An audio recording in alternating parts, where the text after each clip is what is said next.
Hello, everyone. Good morning, good afternoon, good evening, wherever, whenever you are listening to this.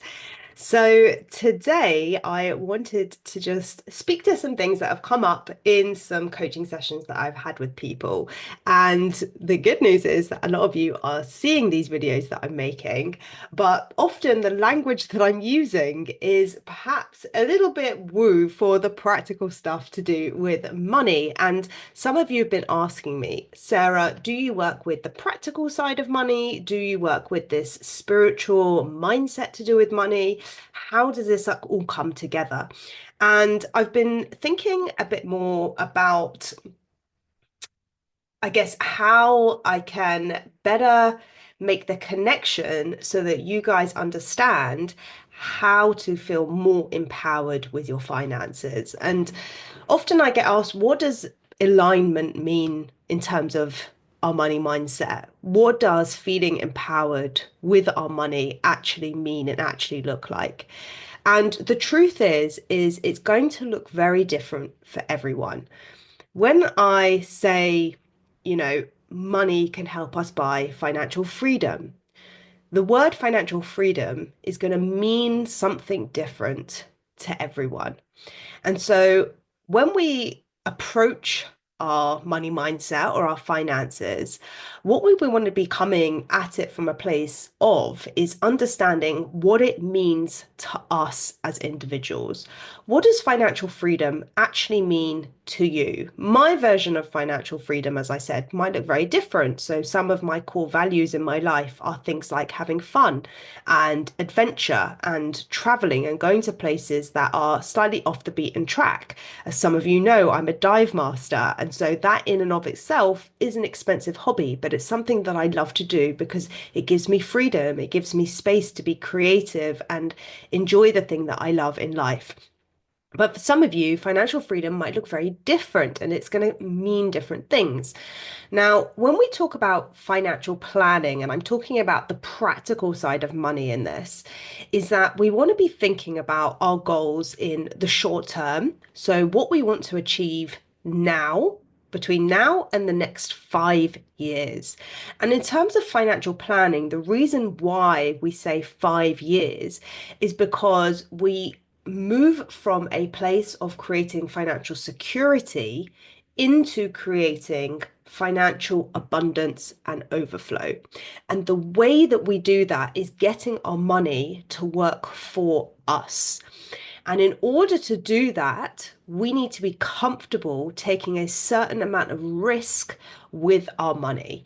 And so when we get to 5 years and beyond, so what do we actually want to achieve, let's say, from 5 years until retirement or retirement and beyond? And I know for some people that might mean thinking about our long term future, which often with women is something we feel resistance to because we don't want to think about getting old. For some people, even the thought of getting to the end of life can be something that's quite scary. It's actually the reality of life, right? It's one of those inevitabilities of life. We're all going to die. We all have to pay taxes. These are things that we cannot avoid.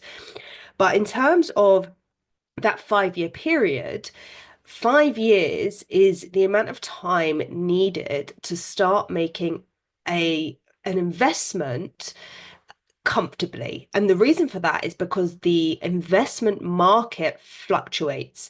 If you think about every time you walk through the front door of your property, let's say you own your property and you have a mortgage, every time you walk through your front door, the value of your property is going to change.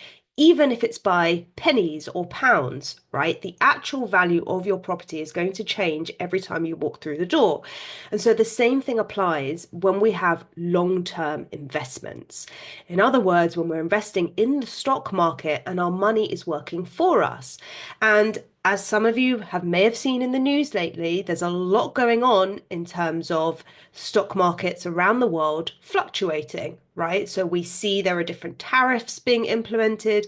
We see that the way that trade is being traded between excuse me, between different economies is changing the landscape that we understand, the powerhouses that control the wealth in the world, i.e., China, India, Japan, the UK, the USA, this is all shifting, right? And so sometimes the stock market in the US is going to go down, sometimes it's going to go up. But when we invest thinking that we can access that money within the next year or two, it might be that when we actually come to take out that money in a year or two, it's actually devalued. And so when we come to investing, we want to feel comfortable leaving our money set aside for the long term. So in order to create long-term generational wealth, we need to get our assets, our money working for us. And that requires being comfortable and confident with our finances so that we can invest it long term. So, short term, we're looking at creating security. That means understanding our cash flow, and that could be our personal lives, but also our businesses. So, how much money are we making? How much are we then paying ourselves? How much tax do we need to pay out of that?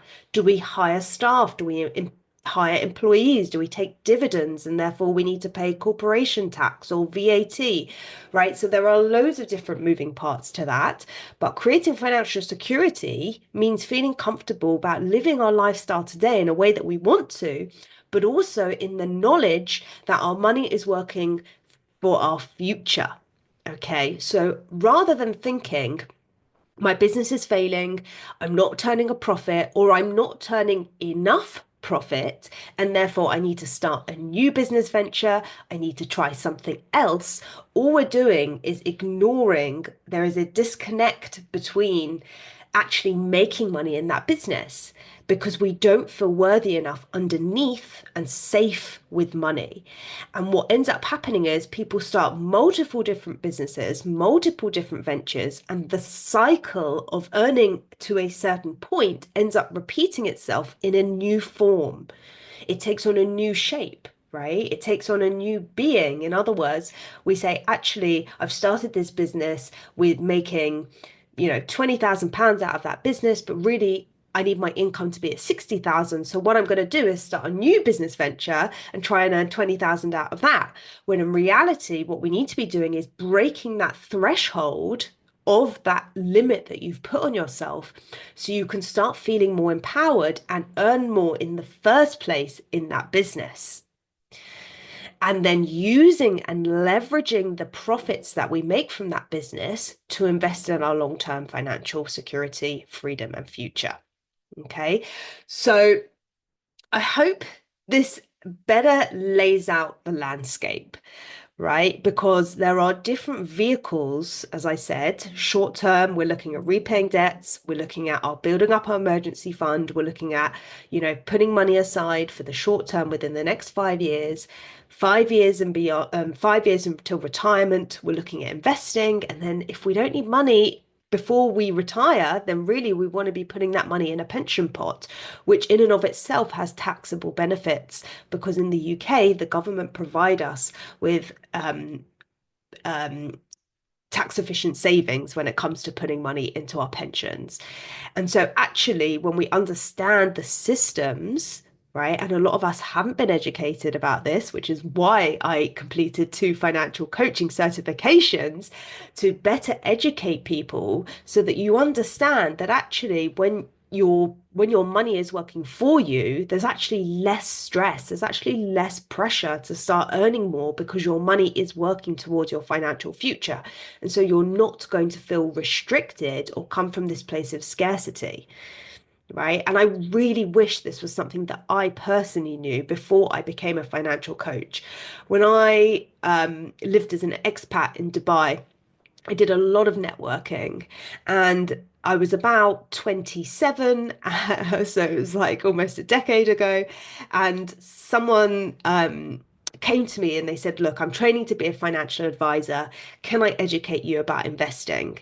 And at the time, I did not understand investing. I was brought up in a household where all we did was save, hence my accumulator, right? And as it happens, If you're familiar with my sacred money archetypes, you'll know that there's 8 different money personalities, but I am an accumulator, ruler, maverick.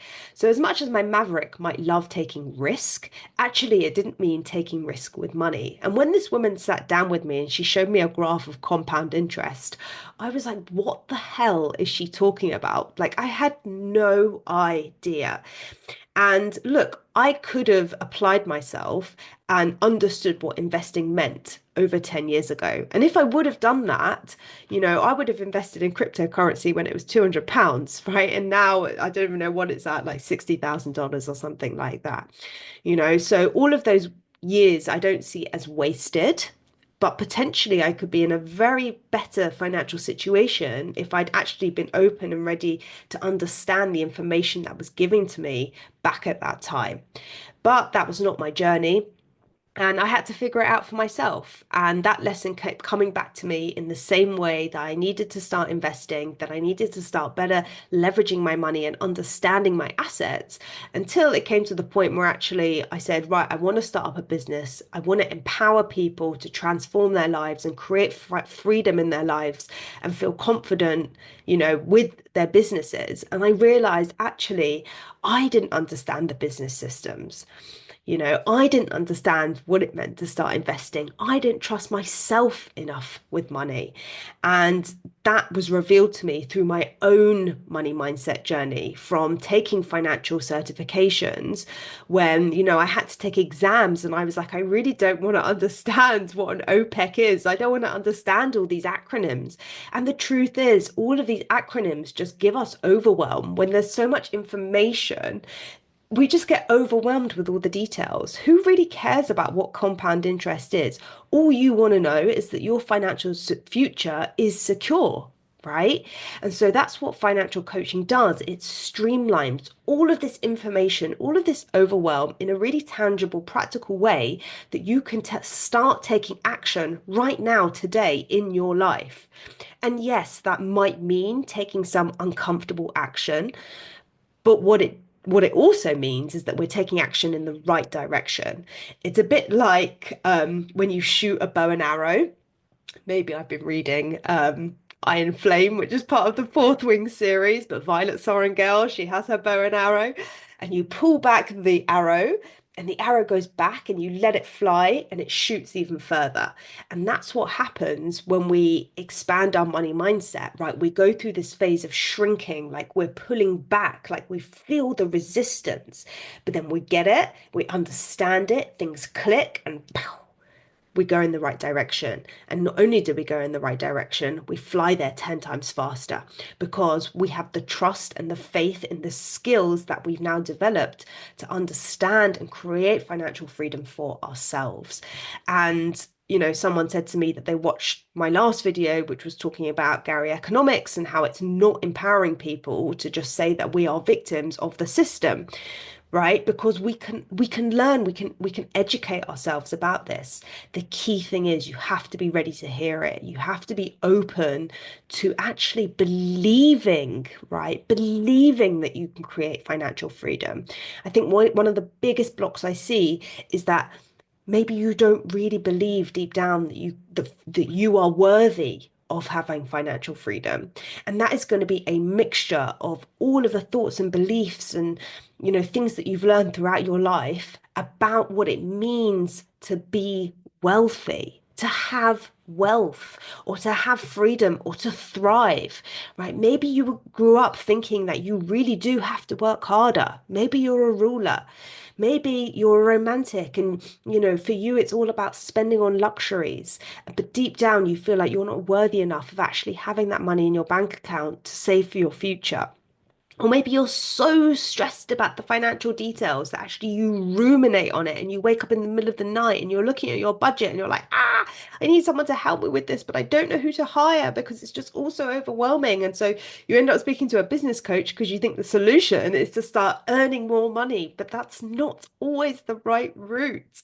Sometimes we need to earn money, but I'm sure that there are many of you watching this that are actually really skilled at providing value for your clients, but you're just not enforcing your boundaries, right? You're not telling, or you're not speaking your truth, that you deserve to be paid for your time, that you deserve to have money and feel wealthy, that you deserve to take a Monday off because you're not feeling very well and go and sit under the tree and read a book. Because actually, what's going to happen is you're going to feel really guilty that you're not working and earning money in that hour.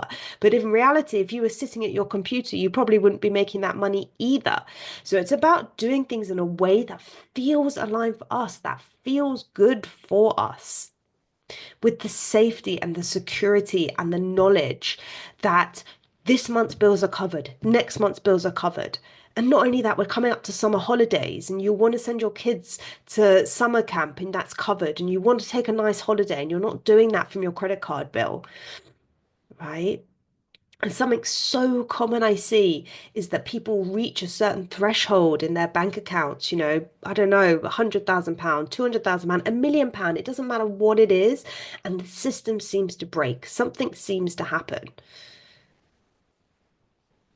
The number of times I've coached people who have got themselves to a place where they've been able to buy a new car, and then the week before they're supposed to get a new car, something happens. Yeah, I spoke to someone last week and they bought a new car. And the week before, they punctured a tyre. So they had to spend 100 quid on replacing a new tyre. And then someone had, then a couple of days later, someone went into the back of their car. And that Saturday, they were supposed to get the new car, right?